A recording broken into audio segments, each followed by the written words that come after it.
Future tense is not use twice in a sentence. Future tense एक ही tense में, एक ही सेंटेंस में दो दफ़ा यूज़ नहीं हो सकता। रूल ये है कि अगर फ्यूचर टेंस जो है वो एक ही दफ़ा यूज़ नहीं होता तो फिर क्या यूज़ होता है। तो सेंटेंस के दो पार्ट्स होते हैं। फर्स्ट पार्ट में प्रेजेंट इंडेफिनिट यूज़ होता है जिसको प्रेजेंट सिंपल भी बोलते हैं, और दूसरे पार्ट में फ्यूचर इंडेफिनिट यानी विल या शैल के साथ फर्स्ट फॉर्म यूज़ होती है। कैसे स्टूडेंट्स, अब हम इसको करते हैं। फर्स्ट पार्ट में प्रेजेंट सिंपल यूज़ होता है, प्रेजेंट सिंपल यूज़ होता है जिसको प्रेजेंट इंडेफिनिट भी बोलते हैं, यानी फर्स्ट फॉर्म यूज़ होती है सेंटेंस के फर्स्ट पार्ट में।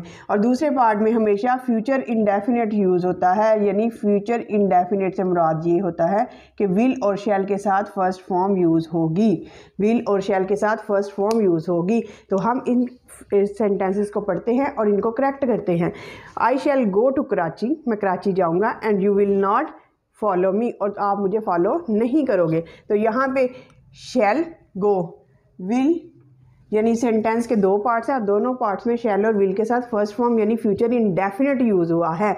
और ये रूल है कि सेंटेंस के एक सेंटेंस में दो दफ़ा फ्यूचर यूज़ नहीं हो सकता, फ्यूचर टेंस या फ्यूचर इंडेफिनिट टेंस यूज़ नहीं हो सकता, बल्कि फ़र्स्ट पार्ट में हमें ये करना है कि इसको कन्वर्ट कर देना है प्रेजेंट इंडेफिनिट में यानी फर्स्ट फॉर्म में।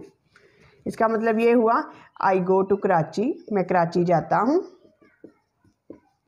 And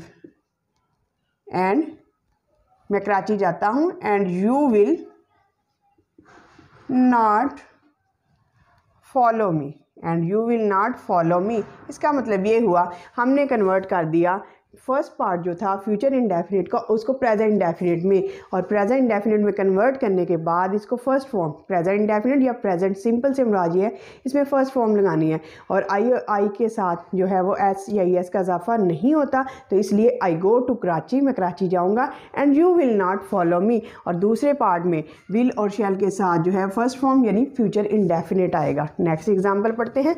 I shall be drowned and nobody will save me. Correct नहीं है, इनकरेक्ट है, क्योंकि सेंटेंस के दोनों पार्ट्स में फ्यूचर इंडेफिनिट यूज़ हुआ है, और ये रूल है कि एक सेंटेंस के दोनों हिस्सों में कभी भी फ्यूचर यूज़ नहीं हो सकता। फर्स्ट पार्ट को हमें करना है प्रेजेंट सिंपल, प्रेजेंट इंडेफिनिट, यानी हमने फर्स्ट फॉर्म लगानी है। तो क्या होगा, I drown first form, and nobody will save me, and nobody will save me, और कोई भी शख्स मुझे नहीं बचाएगा।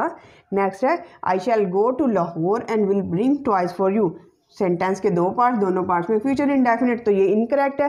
फर्स्ट पार्ट को हमें करना है प्रेजेंट इंडेफिनिट या प्रेजेंट सिंपल में, तो हम इसको करेंगे आई गो टू लाहौर, मैं लाहौर जाता हूँ, and will bring toys for you, और तुम्हारे लिए क्या लाऊंगा, टॉयज लाऊंगा।